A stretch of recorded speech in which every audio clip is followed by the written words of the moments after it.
Okay.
Thank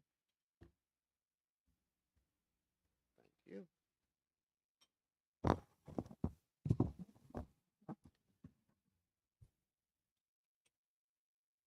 All right.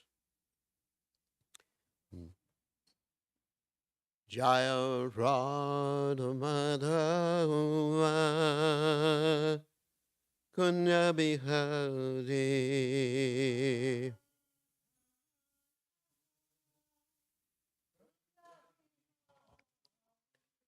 Jai Radha Madhava Kunya Bihari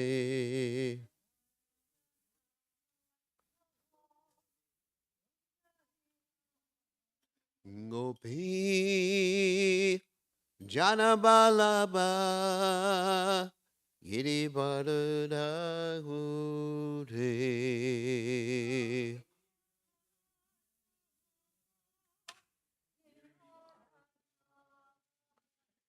Gopi Jana Malaba Giribarahure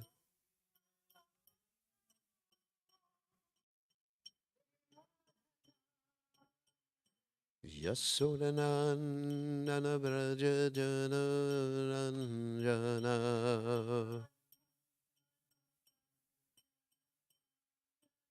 Yasodanandana Braja Jana Ranjana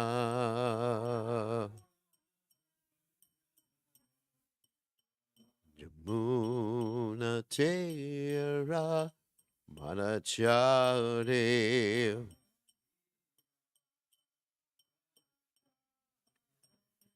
Yamuna Tera Manachare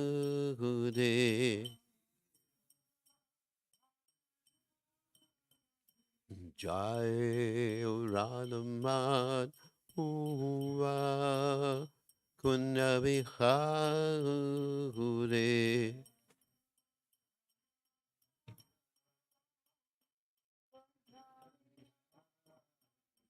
Jai Ranamadava Kunyabihure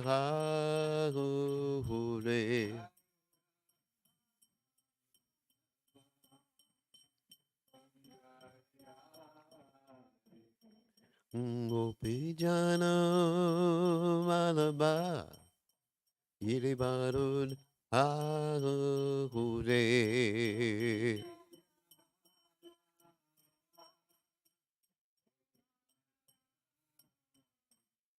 Gopijana Malaba Yiribarun Ahure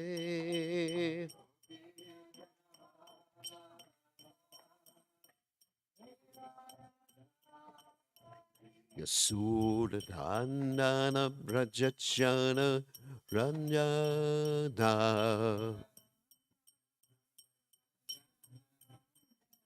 Yasudhandana Brajachana Ranjana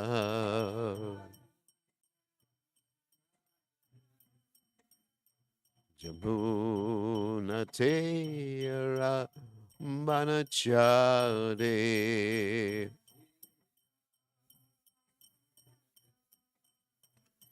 Yamunate Ramanachari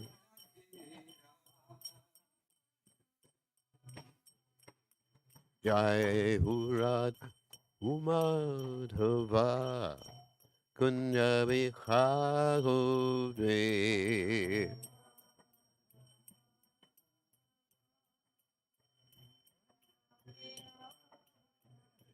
Jai Hurad Madhuva Kunjabi Hari Madhava Jabihari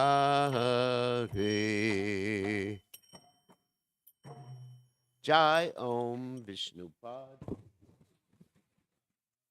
Shaurya also Teta Satashi Shima His Divine Grace Abhaya Charanada Bhaktivedanta Goswami Srila Prabhupada Ki Jai ISKCON Founder Acharya Srila Prabhupada Ki Jai Ananda Koti Vaishnava Vrinda Ki Jai Namacharya Shrividas Thakur Ki Jai Param Se Kaho Shri Krishna Chaitanya Prabhu Nityananda Shidwaita Gadadha Shivasati Gaur Bhakta Vrinda Ki Jai Shri Shri Radhakrishna Gopi Gopinath Sai Mukunda Radhakunda Giri Govardhan Ki Jai Vrindavadam Ki Jai Maturidam Ki Jai Jagadasami Ki Jai Yamunamai Ki Jai Shrimati Glasi Devi Ki Jai Samvita Bhakta Vrinda Ki Jai Gaur Premananda Hari Hari Bol all glories the assembled devotees, all glories the assembled devotees, all glories the assembled devotees, all glories to Shri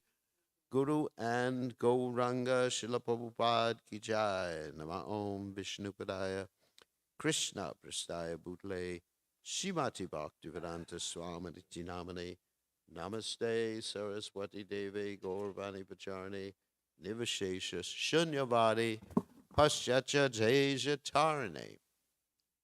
So, before we begin the Bhagavatam class, I want to mention that it is the commemoration of the appearance day of a great devotee, eternal associate of Lord Chaitanya, known as Jagadish Pandit. Now, Jagadish Pandit is considered, according to the Gora Ganadesh Deepika, to be one of the Naga Patnis. Naga Patnis means the snake wives. So what does that mean, snake wives? That means you have this Kaliya serpent who Krishna chastised, who was poisoning the Yamuna River. And basically, Kaliya's wives saved him from being killed. And they're called the Nagapatnis. In Fiji, we actually have deities of Nagapatnis and Kaliya, and they're the main deities. They're the center deities in the Krishna Kaliya temple uh, in Lotoka, Fiji. So according to the Chaitanya Charitamrita, there's a quote here: Jagadish Pandit is the savior of the world. He was a thunder cloud of Krishna prema, who rained showers of mercy upon everyone. So there's a lot of information in the biography, which I'm not going to read right now. According to Bhaktivinoda Thakur in his commentary, he lived in the village of Yeshora Gram in the district of Nadia, and he even gives the Chakha Doha railway station.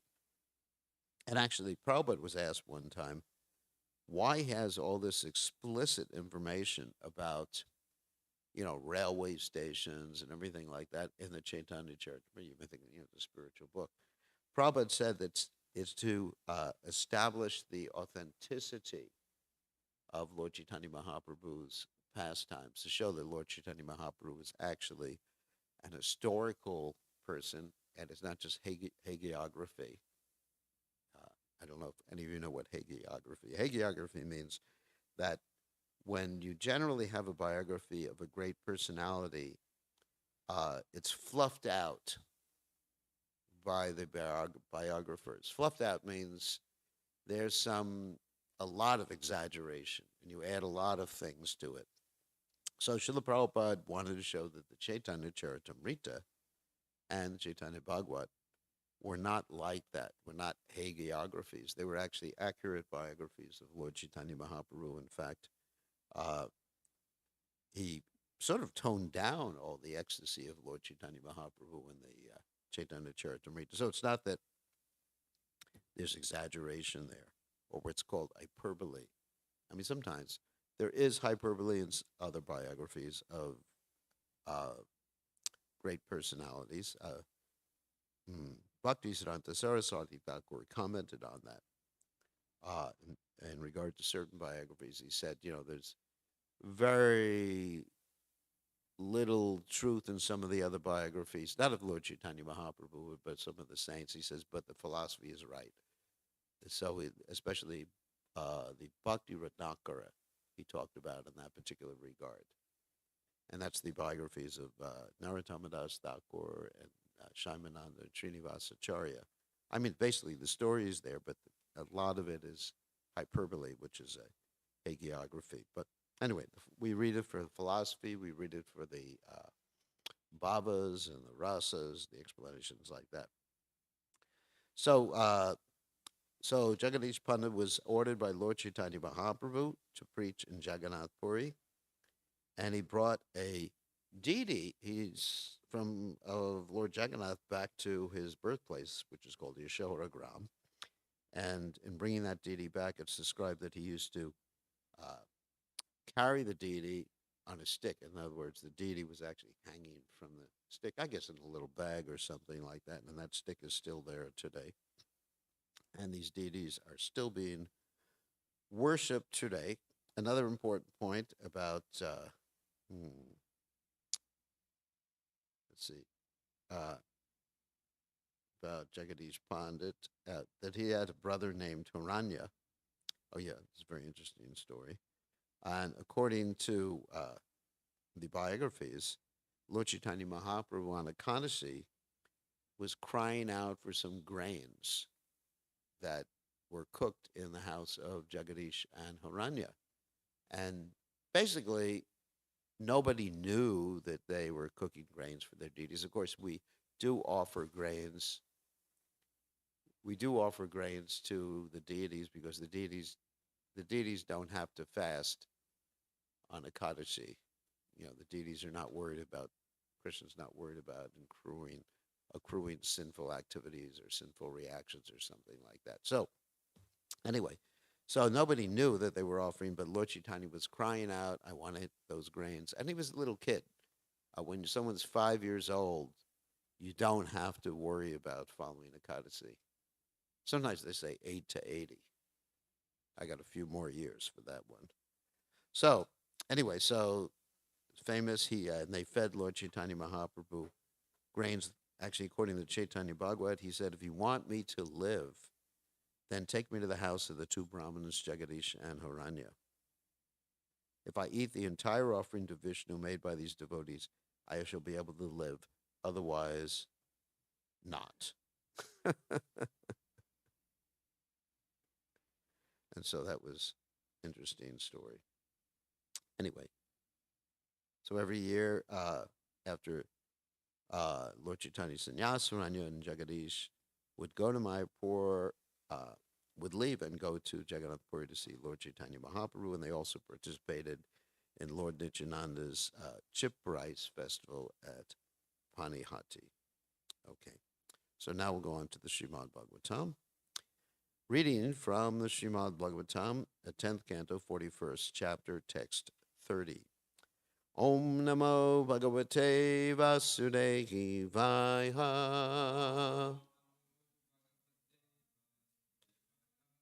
Om Namo Bhagavate Vasudevaya. Om Namo Bhagavate Vasudevaya.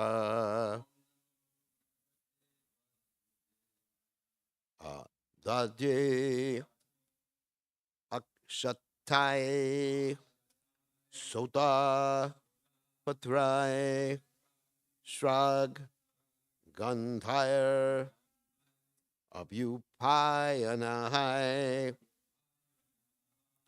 Hav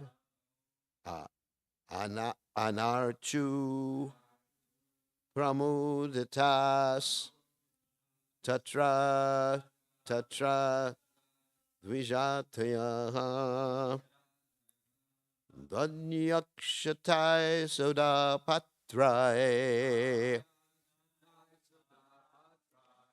Shragandar Abhupayanai Tavanarchu Pramuditas Tatra Tatra Dvijataya Danyakshatai Soda Patrae Shragandar Abhupayanai Tavanarchu Prabhuditas Tatra Tatra Dvijatayoho Dadyakshatai Sodapatrae Shragandar Abhupayanai Tavanarchu Pramuditas Tatra Tatra Dvijatayaha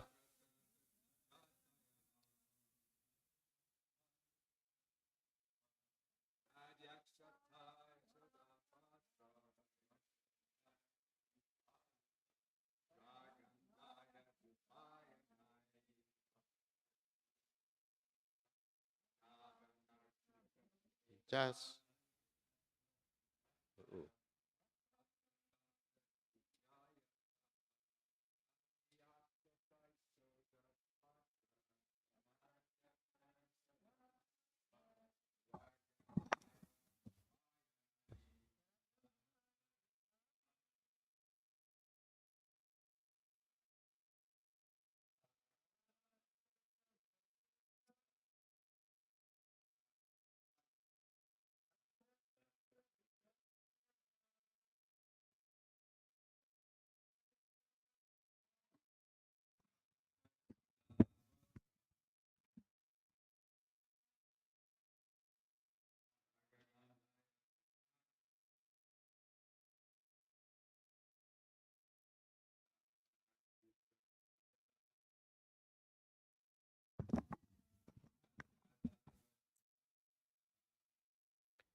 Oh,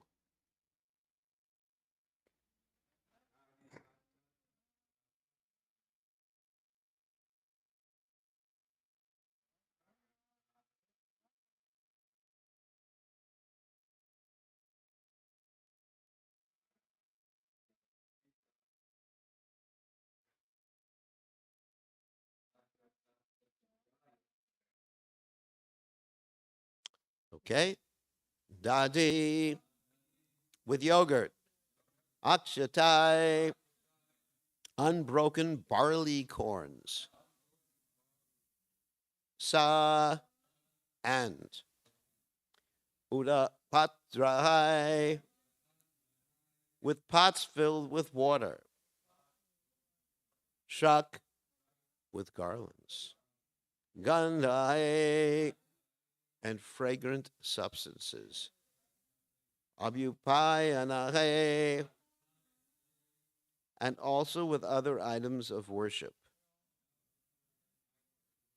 Tau, the two of them.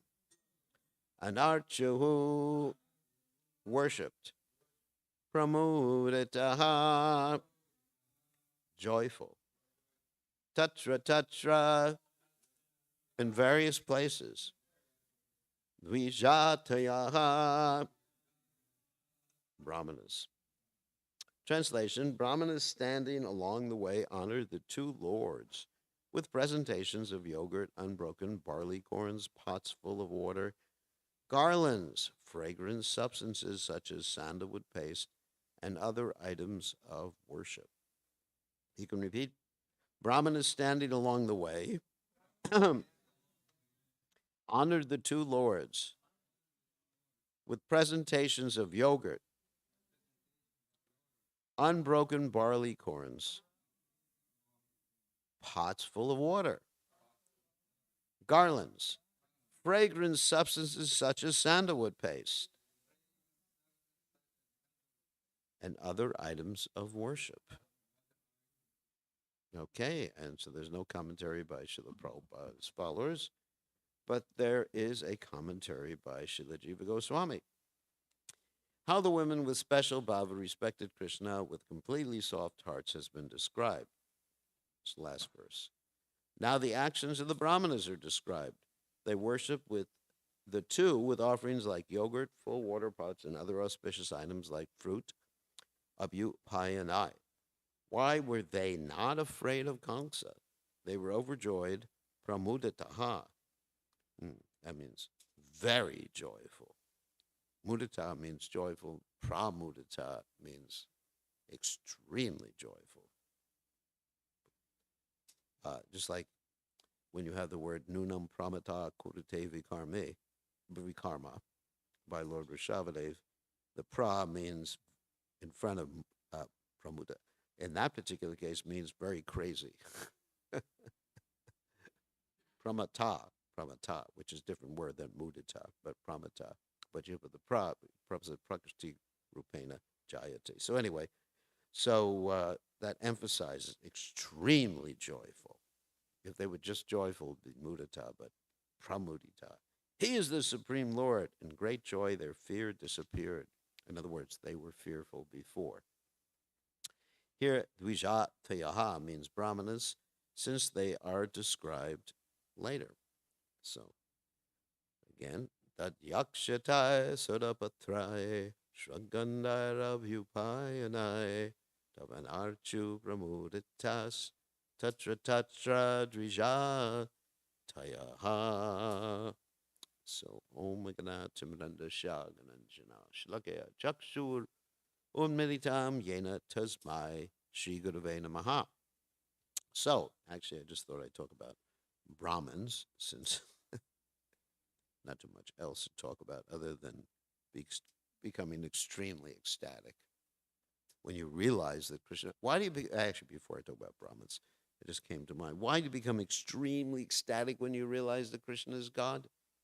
Because you understand you're being protected by him. There's God. Everything has a purpose. I remember before I joined the Krishna conscious movement, I mean, I knew there was a God, but I just didn't know what the purpose was. I had so many misconceptions about God. I was something like on the second canto of the Bhagavatam. Not that I was reading the second canto of the Bhagavatam, but I was meditating on the universal form, basically. Not in the same way, I wasn't so astute as to come up with the same descriptions that the second canto had, but still, looking at the sky and the stars in the air, that time things were much more natural than they are today. You could see the stars. So there weren't all the Elon Musk's satellites going in the sky. So anyway, and I just, wow, overwhelmed by God. But I didn't know the purpose, so life was just like, what's the purpose? What am I doing? Maybe I shouldn't do anything. Let me just whatever, become a vegetarian, be nice to people. So when I heard there was Krishna, and Krishna was God, and he was my best friend, Bhaktaram Jagatapasam Sarvaloka Maheshwaram Suridam Sabhabhutam Getwa, Mam Shantim Richati. Krishna is my friend, he's my well-wisher, he's in my heart, he's in his holy name. Wow. Now I have a purpose in life, now I'm protected. And if something happens to me, that's just Krishna's will. So he loves me, etc., like that. So I can't say completely fearless. I was still afraid when I was stopped for a traffic violation. Very fearful. So anyway, but here, this is one of the points. When you realize that God is there, you become fearless. Abhaya Sattva Samshuri Jnana Yoga Vyavastatahi. That's a Bhagavatam's description that Abhaya One becomes fearless, uh, abhaya sattva samshuddhi, established in the mode of goodness, because one is cultivating, one has the knowledge, right? And one has the faith. It's not just knowledge, but one has faith. And there's a lot of things that augment our faith. It's not only like Shastric knowledge, uh, just even when I read or I read some of the hmm, analyses by my godbrother Sataputta, who passed away a number of years ago, about his analysis that, according to the laws of probability, uh, things did not come about by chance. There is a creator. That increased my faith and my fearlessness too. A lot of things increase the faith. Of course, association with Prabhupada, uh, my own whatever paltry realization I have from chanting the holy name and observation of what happens in this material world. All these things increase my faith. So anyway, so that way we can become fearless.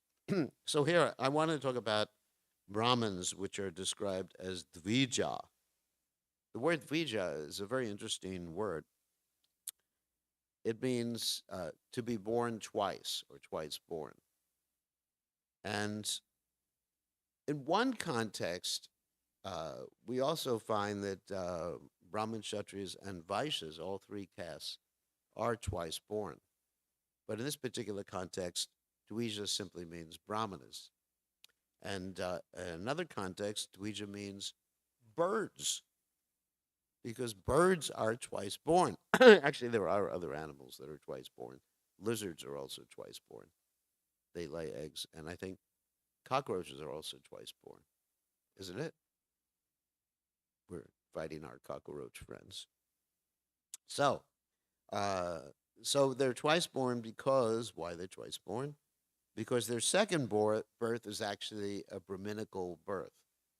The first birth, according to the Vedic literatures, is a Shudra birth, no matter how cute your little kid is.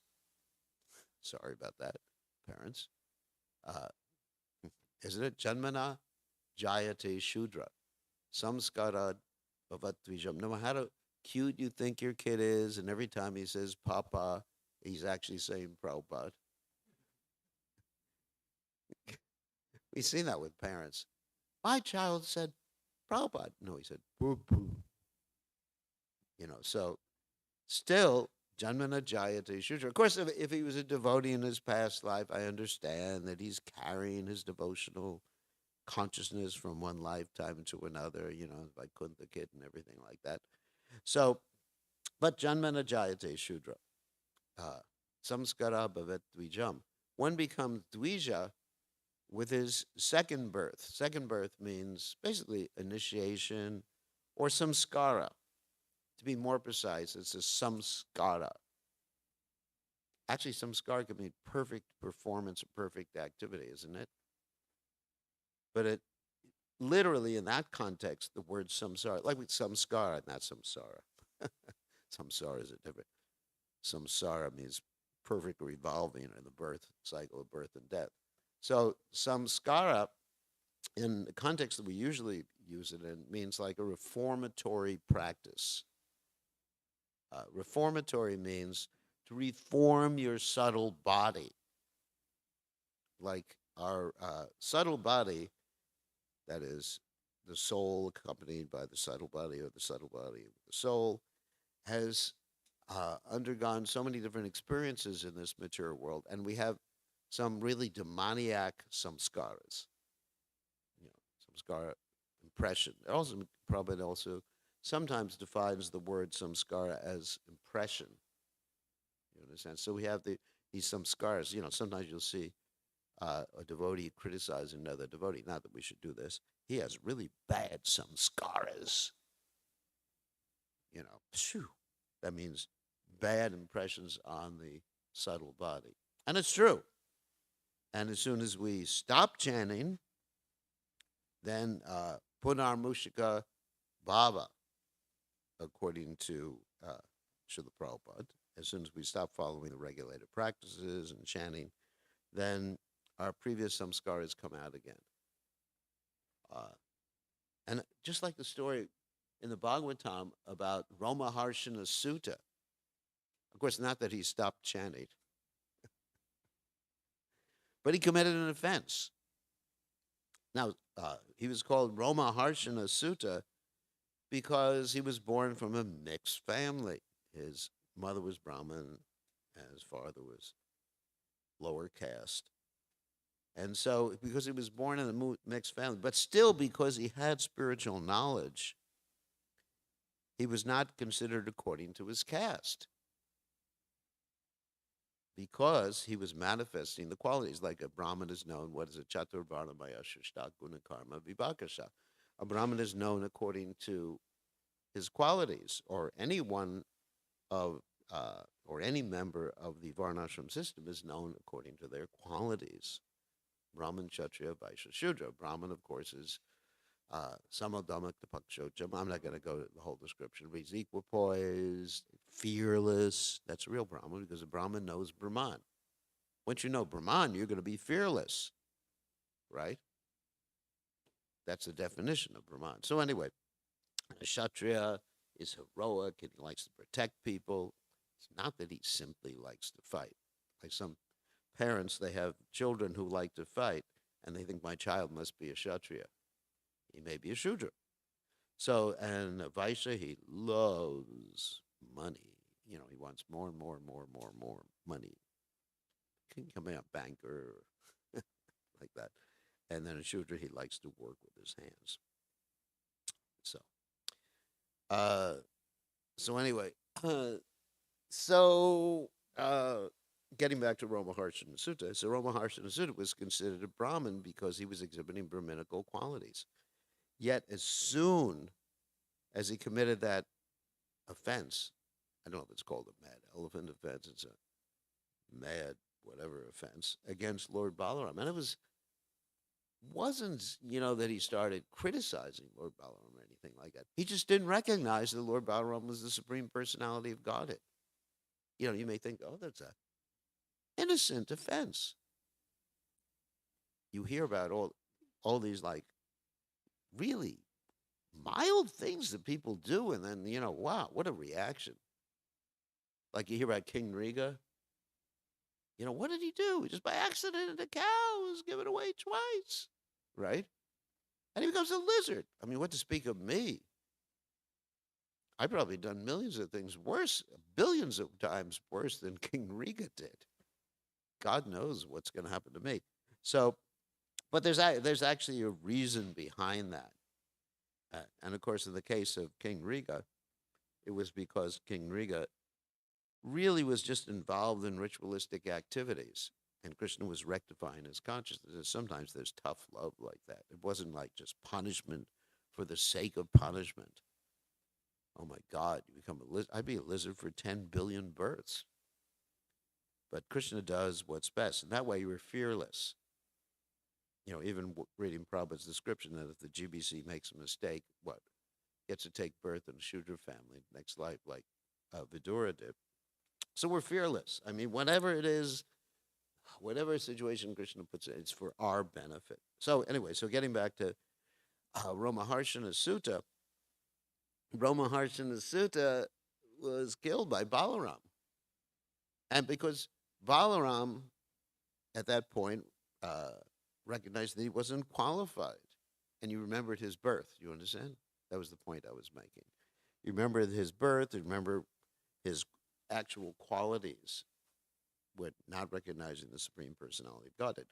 Whereas Roma Harshana Sutta's son, who's known as Sutta Goswami, he did understand those things. So here he was, the son of someone who was killed by Balaram, and then he was recognized as the greatest Vaishnava, and he had previously attended the recitation of the Srimad Bhagavatam that Shukadeva Goswami.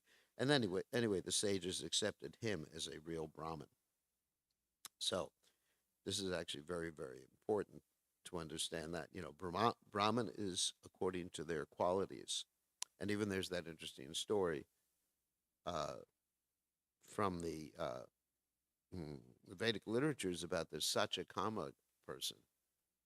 Satyakama was not only considered to be a Shudra according to his birth, but basically it wasn't even known what his Varna was. It was almost like an outcast because Satyakama's uh, father was unknown. Just he just wasn't known. So what happened is that his mother's name was Jabala. Nice name, Jabala. But anyway, his mother's name was Jabala, and he was a Brahmin by nature, so he wanted to take initiation from Gautama Rishi, and Gautama Rishi wanted to just have Brahmin disciples. So he actually tested each person who came to him for initiation or for training. He didn't just accept their birth. And you can contrast that with Dronacharya, right? Dronacharya was approached by Karna, right? And Karna wanted to get training by Dronacharya. And so uh, Karna, because Karna was known that he was, even though he was a Kshatriya, but it was generally known that he was the child of a chariot driver, which is like a Shudra. So Dronacharya actually refused, even though Karna. It's interesting, isn't it? Even though Karna had the qualities of a Brahmin, not Brahmin, sorry, Kshatriya. Sorry, got it wrong. Karna had the qualities of a Kshatriya. Dronacharya didn't test him; he just considered the birth to be important. Whereas Gautama Rishi, he used to test his prospective disciples to see what their qualities were. So basically, the story is the Vedic literatures that he asked Satyakama, "What is your varna?" And Satyakama said, "I don't know." So, who's your father? I don't know. Mm. And then Gautama Rishi said, "Ask your mother." So he goes back to his mother and says, Jabala, not Jabala, Mataji, sorry. Because in the Vedic system, they wouldn't call the mother by her name. The child would actually call the mother Mataji or Sri Mataji or whatever. And who is my father? And she says, I don't know. Could have been any one of a number of people. And so he goes back to Gautama Rishi and he says to him, my mother doesn't know. It could have been a number of men. And Gautama Rishi says, what? You're a Brahmin. Because the Brahmin is always telling the truth, whereas others are not often telling the truth for a variety of reasons. I was asked this question in my class last night. It was really interesting. Why do we find so much lying, people covering up when they should not cover up? That was in the class last night. It was interesting. And there's a variety of reasons, but it's generally fear. It's generally fear about what will happen. And in many cases, in certain societies, it's fear because when people were young, they were chastised even for telling the truth. Did you do it? And they say, I'm sorry, I did it. Then instead of like in certain cultures, like in America, the culture I was brought up in, my mother would say, okay, you told the truth. And we admire you for that, but don't do whatever you did again. But in other cultures, if you're discovered at having done something, then you lie. You lie to sort of keep yourself from being chastised. And you develop this habit because of fear. You develop this habit because of fear of lying continually in practically every circumstance that you think you're going to get in trouble for telling the truth. I mean, even to such an extent that I was mentioning last night, sometimes in India, and when you ask people for directions, they'll give you the wrong directions instead of saying, I just don't know. Because they're, that ingrained fear of past trauma is there. So, anyway, so a Brahmana is fearless. And I want to talk about what fear is, because this is really interesting. Some quotes from Prabhupada. Fear is due to worrying about the future, what may happen. If one's Krishna conscious, whatever happens, if I die, sometimes people are really afraid of facing the truth that you're going to die very soon. I mean, I have one disciple, doesn't matter where he is, but he's in the hospital right now, and it's obvious that he's going to die within a very, very short time. And he keeps writing me. He says, let me just leave here. The doctors won't let me leave. Of course, he's in such a condition that he can't leave, because if he left, he went home, he would die immediately. So he said, they're just making up all these, in other words, they're making up all these different diseases they think I have. And actually, anyway, he's in a very difficult situation. So he just won't face the truth. But fear is due to worrying about the future. If one knows that Krishna is in charge, of course, the surrendering principles, Krishna is always protecting me, Krishna is always maintaining me, then you'll be fearless like that. So fear is due to worrying about the future problems. A person in Krishna consciousness has no fear because his activities, he is sure to go back to the spiritual sky. So let's say, this would be a test. I don't want to go through this test right now, but anyway, let's say someone say you're going to die today. Like, you have Maharaj Katvanga, for example, isn't it? Katvanga was what? Fighting for the demigods. And the demigod said, what benediction would you like? Not like me. If the demigods offered me a benediction, I'd have a long list for them. And he just simply said, what? Tell me when I'm going to die. We're interested in that. Sometimes we go to the astrologers. I went to astrologers sometimes. He said, tell me when I'm going to die. He says, when you're about 55. And so I was just like, oh my God, 55. Never happened. So what happened with Maharaj Katvanga, they said, you're going to die, in an instant, pretty quick. And what did he do? Came back to the Earth planet, because the Earth planet is a pretty good place for surrendering to Krishna, where you don't have so much opulence. Surrendered to Krishna, went back to Godhead. Of course, Parikshit Maharaj is the typical example that people use in this regard.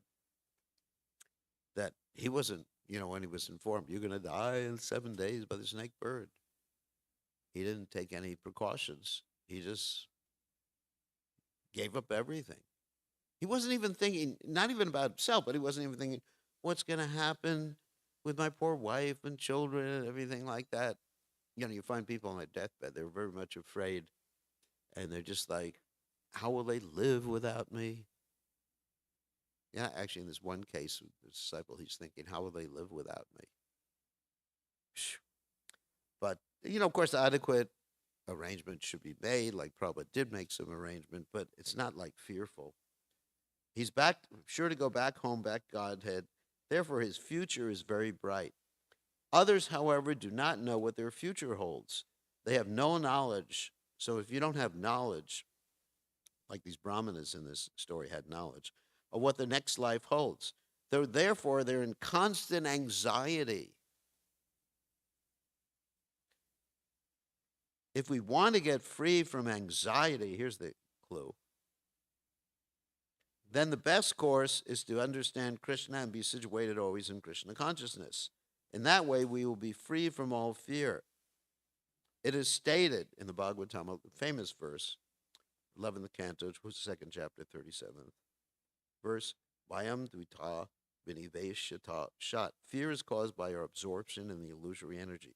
But those who are free from the illusory energy those who are confident they are not the material body, but they are spiritual parts of the Supreme Personality of Godhead, and who are therefore engaged in the transcendental service of the Supreme Lord, have nothing to fear. We don't have time. I have a lot more about fear.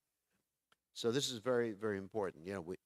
We understand Krishna's maintaining us, Krishna's protecting us, and something things are going to happen with the body, things are going to happen with the mind, things are going to happen with the material world, things are going to happen in the world in general. There's going to be wars or pestilence or whatever, global warming, global cooling. We have Krishna. And that's why the Brahmanas were fearless. Okay. Thank you very much. All glory.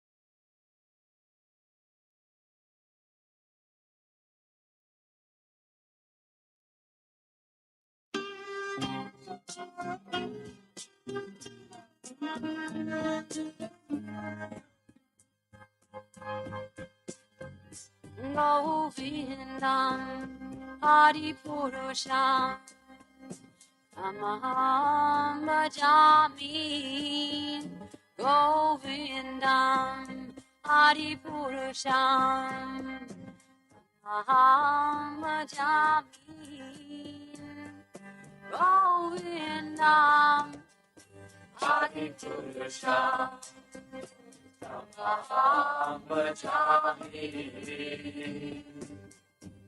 Enam Kanbanda Maravindalayatatam Bhartavatam Samasitam Buddhasundaram Kandar Pakom Vidamaniya Ishkesha Shobha Govindam Adipurusham Tamaham Bhajami Govindam Adipurusham Tamaham Bhajami Govindam Adipurusham Tamaham Bhajami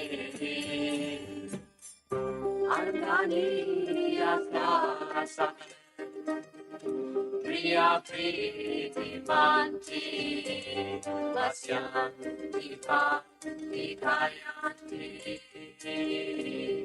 Nirakanti Ananta Chimaya Sadhu Dara Vikrasya Govindam Adipurusham Tamaham Bhajami Govindam Adipurusham Tamaham Bhajami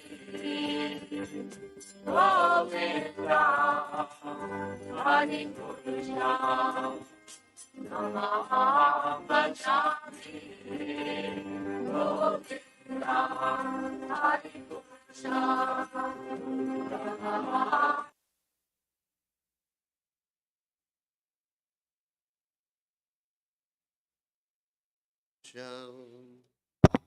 Tamaham Bhajami Namo Vishnu Pataya Krishna Prastaya Bhutale Srimate Bhakti Vedanta Samanichi Nomine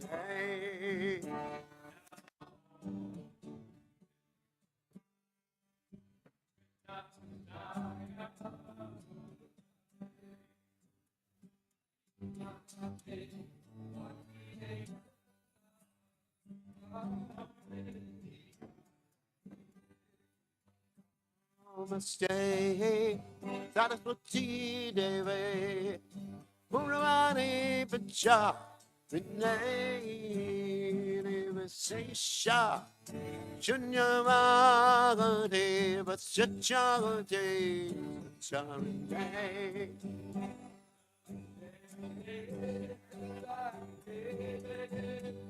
Rabani Pacharande Devasesha Shunyamagade Chachagade I say Sanache Tana Unicha Nana Siatwita Gadada Sivasadi Goloka Brenda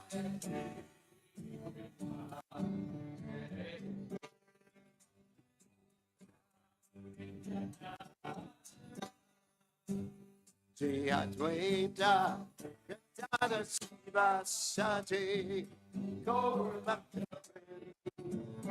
I say Krishna Chaitanya Prabhupada Sriyadvaita Gacchana Srivasare Gaurabhakta Vrinda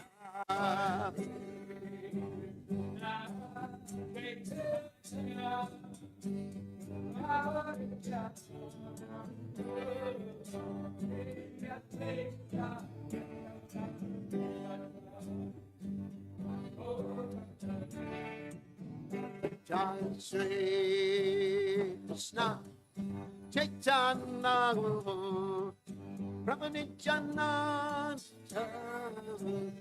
Sriyadvaita Gacchana Srivasare Gaurabhakta Vrinda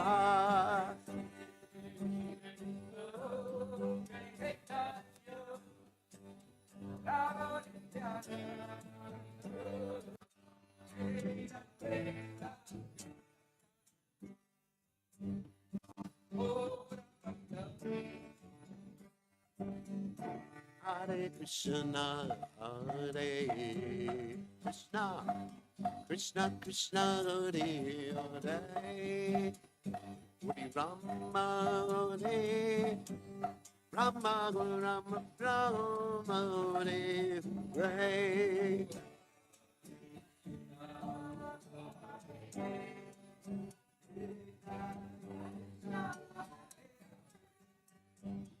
Hare Rama, Hare Rama, Rama Rama, Hare Krishna, Hare Krishna, Krishna Krishna, Hare Hare, Rama, Hare Rama, Rama Rama, Hare Hare.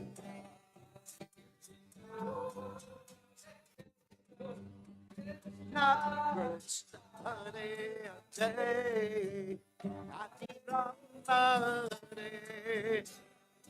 Rama, Rama Rama, Hare Hare, Hare Krishna, Hare Krishna, Krishna Hare Rama, Hare Rama, Rama Rama, Hare Hare.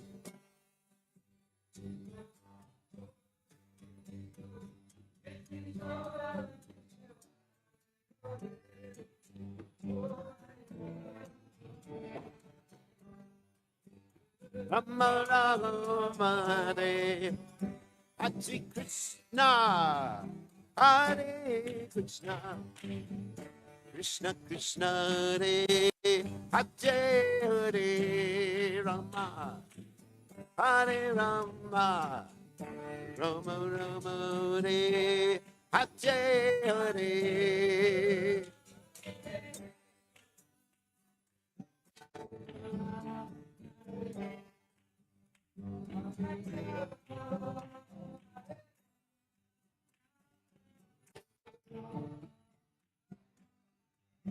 Hare Krishna, Hare Krishna, Krishna Krishna Hare Hare Hare Rama Hare Rama Rama Rama Hare Hare.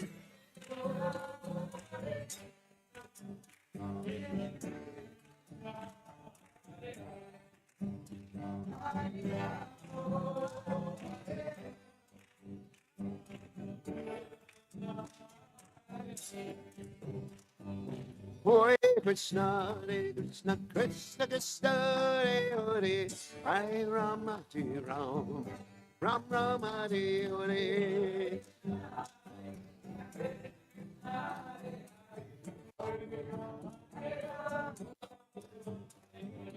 Hare Krishna, Hare Krishna, Krishna Krishna, Hare Hare, Hare Ram, Hare Ram, Ram Rama, Hare Hare.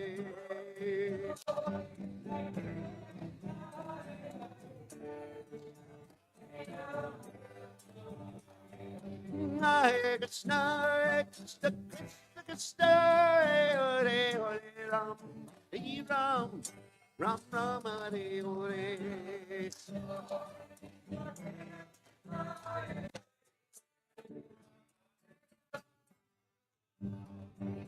Govinda Jaya Jaya, Gopala Jaya Jaya, Radha Hare, Govinda Jaya Jaya.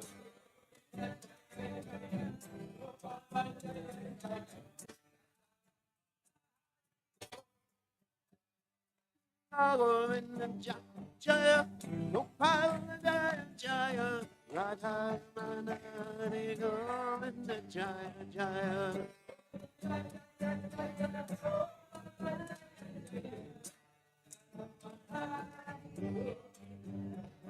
Jaya Radha, Gunukyanana Radha, Gunukyanana Radha.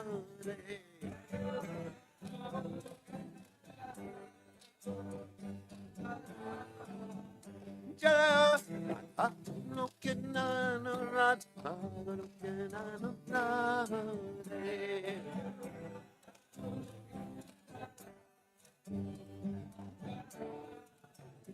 Jaya Radhe, Radhe, Radhe, Radhe, Radhe.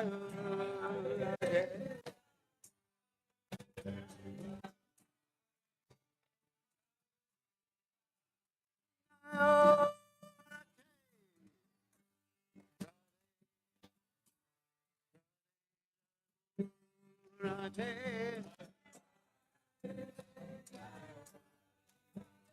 Jaya Radhe, Jaya Sri Radhe, Jai Om Vishnupad.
Shreyakkaraiva Chandrikha Vitaranam.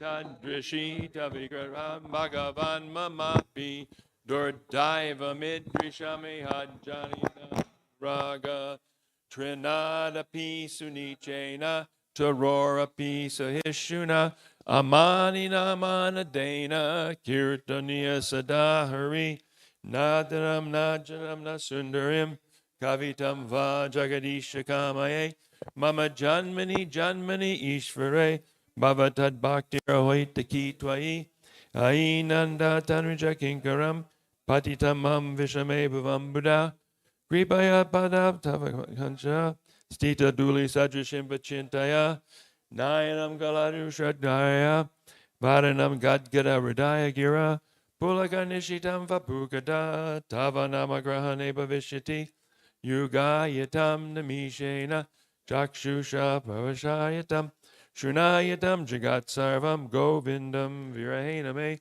Ashlisha Vapadam Ritam Padastumam Adarshanam Marma Hatakarotuva Yatatata Vabanatolam Padomat Prananatastusha Eva Napara. Victory to the Sri Krishna Sankirtan, which cleanses the heart of all the ears and repeated. This Sankirtan movement is the prime benediction for humanity at large because it spreads the rays of the benediction moon. It is the life of all transcendental knowledge. It increases the ocean of transcendental bliss and enables us to fully taste the nectar for which we are always anxious. O my Lord, congregational chanting of your holy name alone can render all benediction to living beings, and thus you have hundreds and millions of names like Krishna and Govinda. In these transcendental names, you have invested all your transcendental energies. There are not even hard and fast rules for chanting these names. O my Lord, out of kindness, you enable us to easily approach you by your holy names, but I am so unfortunate that I have no attraction for them. One should chant the holy name of the Lord in a humble state of mind. Thinking oneself lower than a straw in the street, one should be more tolerant than a tree, devoid of all sense of false prestige, and should be ready to offer all respect to others. In such a state of mind, one can chant the holy name of the Lord constantly. O Almighty Lord, I have no desire to accumulate wealth, nor do I desire beautiful women, nor do I want any number of followers. I only want your causeless devotional service, birth after birth. O son of Maharaj Nanda Krishna, I am your eternal servitor, yet somehow or other I have fallen into the ocean of birth and death. Please pick me up from this ocean of death and place me as one of the atoms at your lotus feet. O my Lord, when will my eyes be decorated with tears of love flowing constantly when I chant your holy name? When will my voice choke up, and when will the hairs of my body stand on end at the recitation of your name? O Govinda, feeling your separation, I am considering a moment to be like 12 years or more. Tears are flowing from my eyes like torrents of rain, and I am feeling all vacant in the world in your absence. I know no one but Krishna as my Lord, and he shall remain so even if he handles me roughly by his embrace or makes me brokenhearted by not being present before me. He is completely free to do anything and everything, for he's always my worshipful Lord unconditionally.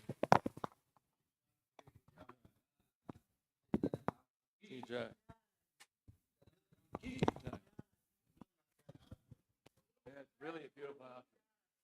Really beautiful outfit, beautifully dressed.